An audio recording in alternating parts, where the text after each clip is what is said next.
จะมีความข่ายคือกันแตกต่างกันแต่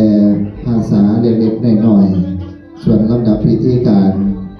แบ่งไข่คือกันเกี่ยวเมื่อถูกอันถูกแนวในโอกาสทำลาวบายสีอยู่ทางลาวจะเรียกว่าถ้าเป็นการบายสีสู่ขวัญหรือว่าแสดงความ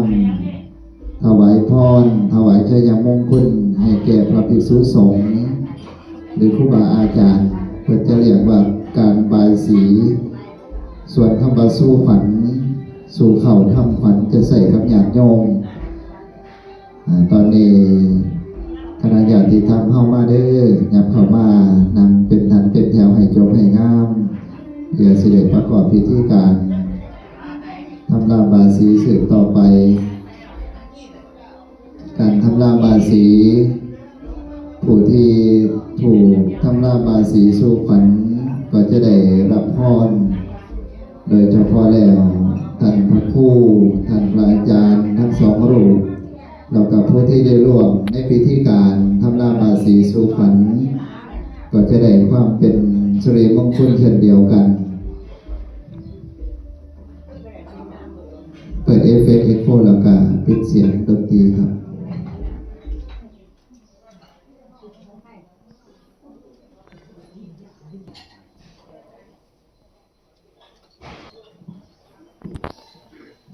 มีถวายแถมสมภารคือบอกว่าพุทธศาสนา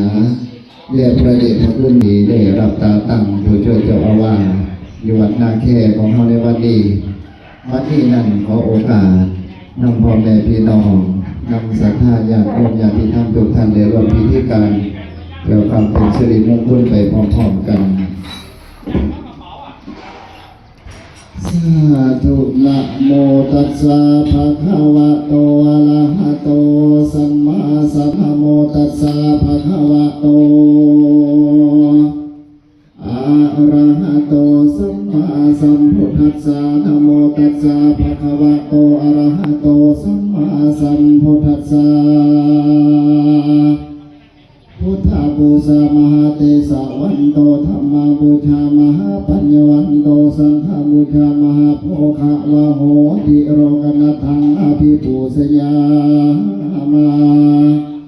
สาธุสัพเพกาเมจารุเปกิริสิกขาลาตาเตจันดาลิเกวิมาเนทิเประเทจักขมิตรุวนาคาเมเคหาวัตุมิเคเต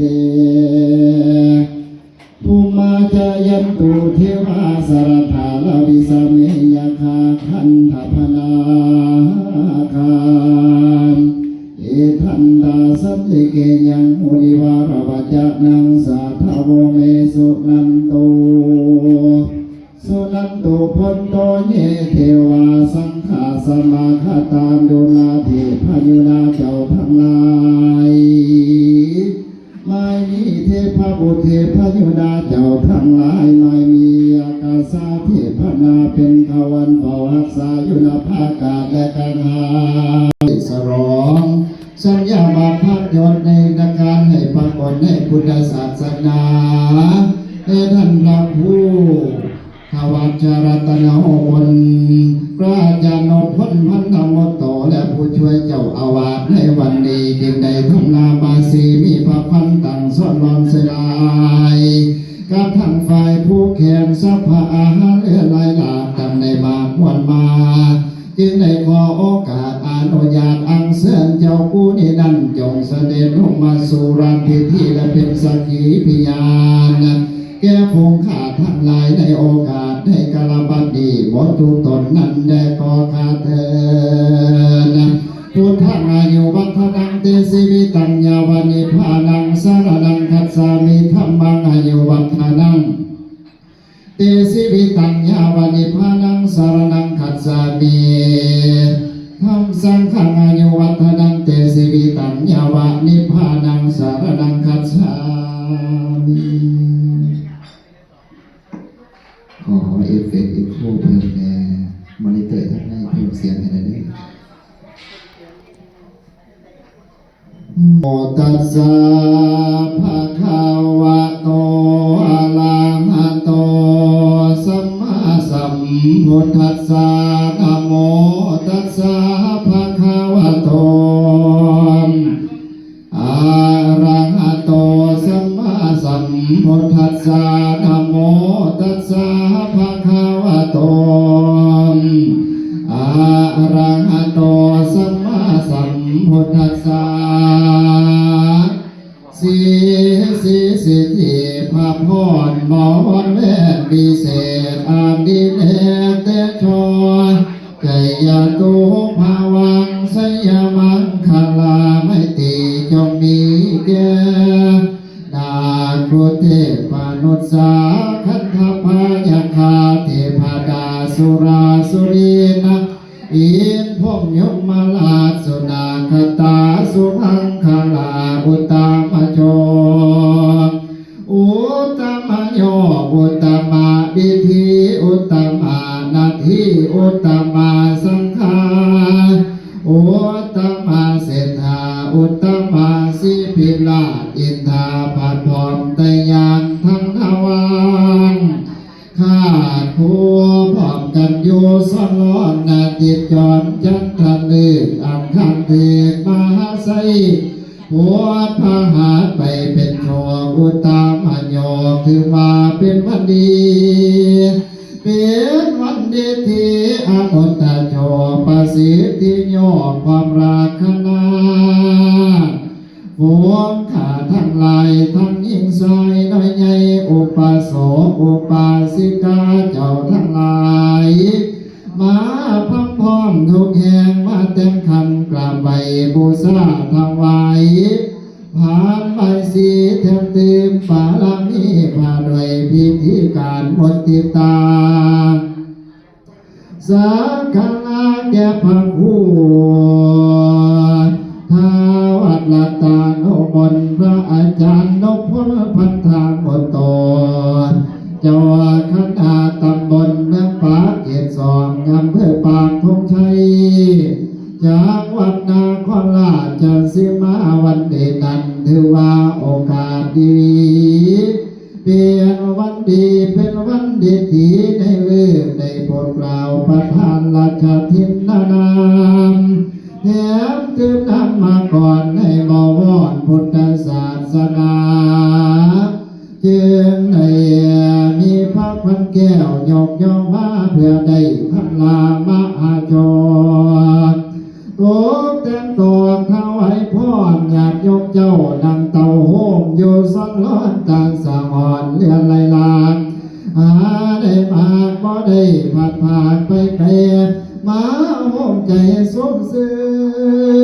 นย่อยกเยืนมงคลถือว่าเป็นบุญแผ่ชาลับ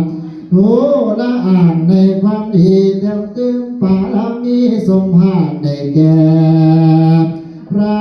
สัมมาสัมพุทธเจ้าในวันนี้ตามทำน้องมาเตะเข้าก็แก่นเอาโบราณจะเตรียมสัพพาอาหารเรียนในลานได้มากวันมามีทั้งเงินดีงามมาละหอบว่างเฮาจับว่างเขาเดาดาเพื่อจะได้ทำลาบาสีเส้นพันเจ้าบัวให้มาอยู่ในเคียงวาเส้นยืน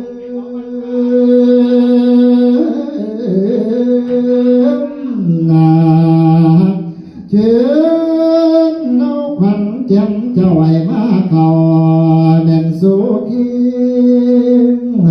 มาหกเนี่ยอาจอยู่ในตนนะขอให้เจ้ากุณนั้นได้ดำรงสัมพันธามัดมันยึดโยงเทียราคาคงหอดห้อยวัดสาการยังได้ไปเท่าตาต่อเท่าหอดพานิพันธ์พุทธนั้นแต่ก่อนกาเทนับมาบัดนี้ข้างญาติธรรมและญาติเจ้าพี่น้องพงษารวมกันมาใส่สื่อมา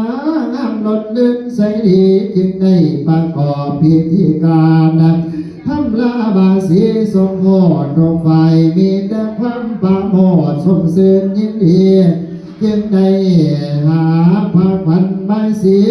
อันพิจิตรบรรจงดีงาม สะพานตั้งเนื้ออาจแทนบูชาในทำลาบาสีคนไปหาอาหารเรือลายลากได้มากป่าบนมาเต็มใส่ผ้าเปล่าให้ขึ้นสาดดูสะอาดแม่นยำดีเมียเสียใส่อันมองเศร้ามาบัดนี้ข้าพระพุทธเจ้าจักได้เอิ้นอันเท่าไว้พรว่าสีมันนี่แม่นเมื่อสันวันนี้แม่นวันดีวันนี้นั้นเป็นมือมันในทุกท่านที่มันยิ่งกว่างามของกว่ามันในเจ้าบ้าน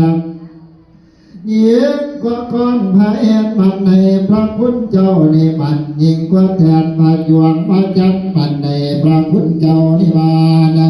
ยิ่งกว่าเครือเขาหลงใจลามันในเจ้ามันยิ่งกว่า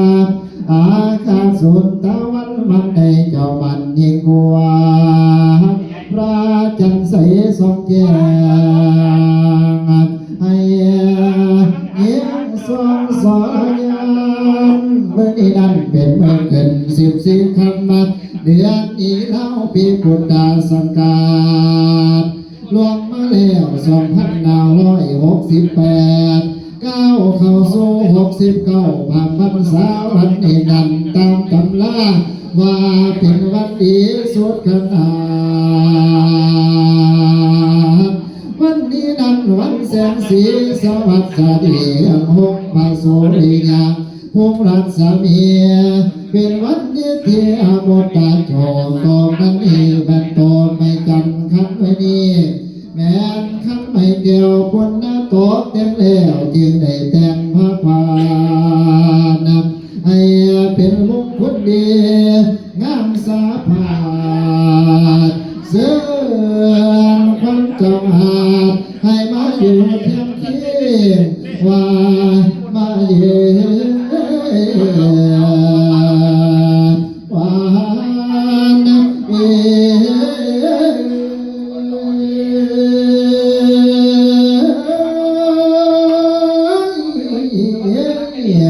ว่ามาเยอะวันวันเจ้าผู้นี้นั่นนะไปผัวผู้ให้เป็นห้าก็ให้ภาษาเมื่อนี้วันนี้วันเจ้าไปผัวมาให้เป็นไปก็ว่าให้มาสาเมื่อนี้วันนี้วันเจ้าผัวไปผัวว่าสิ่งให้เขียวอ่อนก็ว่าให้มาสาเมื่อนี้วันนี้มาเนี่ย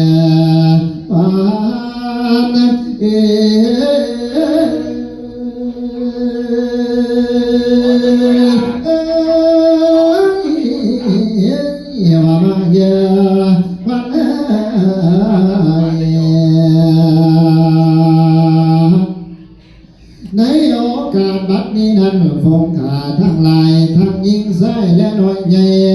โอปาสกโอปาสิกาเจ้าทั้งหลายพัมพอมาทุกแก่มาแต่งขันกาไว้ถวายสาสวยสูงด้วยนามพุทธาพิเศษแล้วบัดนี้ก็ให้เจ้าว่าพระพุทธทั้งสองนี้นั้นจงได้อยู่อาสนะธรรมให้เจ้านี้นั้นมีสัมมาธรรมยอดเยี่ยมขอถวายพรใช้สิโกธาอันว่าแดงคือว่าขอให้เจ้านี้นั้นหาลงศีลาที่พ้นน้ำวิเศษในความเกียรติอารามแทบสมพันทุกสิ่งไม่เป็นเองมงคลให้มีบุญยศกว้างยอดสืบสานสัมมานาทั้งจอตาต่อเท่าลอยเศร้าภวัตสานั้นแด่ก็กระเทนหัวที่ยังนั้นพันสองนี่ดันสมพันน้องเรียงนาบุญล้นหลากยาไหลพันแพ้ไผ่แพ้กวางเป็นที่อ่างแก่โลกโลกาให้พระคุณเจ้านี่นั่นน้ำประกอบมีหยดหรือสาไปทุกแห่งโตเต็มห้องนาทั้งพญาเสียงเมือนมาข้าไปบางท่าสักการะเจ้าโกนั่นแดงของข้าแทนตาที่ยัง ยอันพันสามดวงอันใสแด่ยังหัวปานดังเสียงพระสุริยาพุ่งขึ้นมาอยู่เขาโยคันทอนให้ได้แถมน้ำมาก่อนขึ้นเป็นมหาสมเด็จเจ้าดูงามสีสังหารได้นั่งในภาษาแก้วได้เบ่งซ้อนอาภรณ์งามเหลือไหลแก้วกิน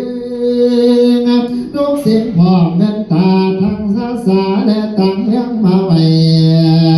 มีดอกไม้แก้วและเงินคำน้ำมาถวายพร้อมคำมานกดอกนำวันท่าโล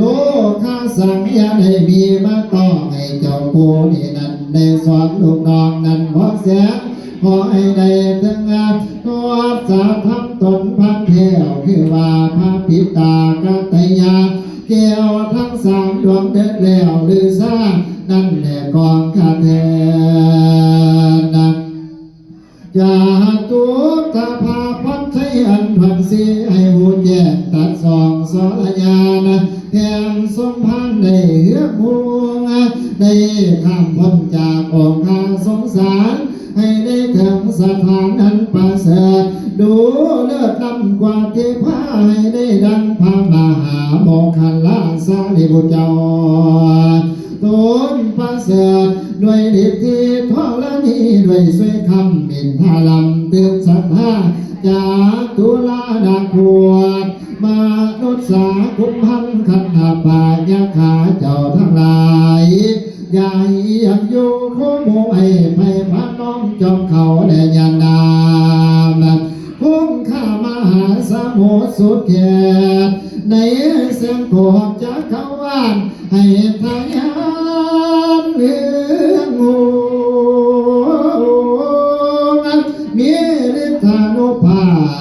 พเครื่องสักการะบูชาพำพองเป็นเขาของเอพระพุทธวัตรตาโนบนและพระอาจารย์บุญช่วยได้โอกาสได้เป็นผู้ช่วยเจ้าอาวาสได้นี่นั่นเป็นผู้ชำนาญพระเพศพญามารผู้ใจบาปปฏิภาณนั้นสามยืนเยียงขอให้ศรัทธาแก้วกิ่งมีใบบนนั้นแพ้กวางจะเล่นเนียงมาอยู่ดีสาธุเดือสัพพะพุทธานุภาเวนะสัพพะธรรมา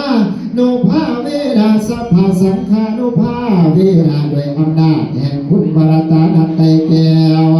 จงประสิทธิ์ประสาทพระพรชัยให้ได้สมความมุ่งมั่นปรารถนาดังที่ได้กล่าวมานี้แล้วนิติตังบลาวันทวนเอวัง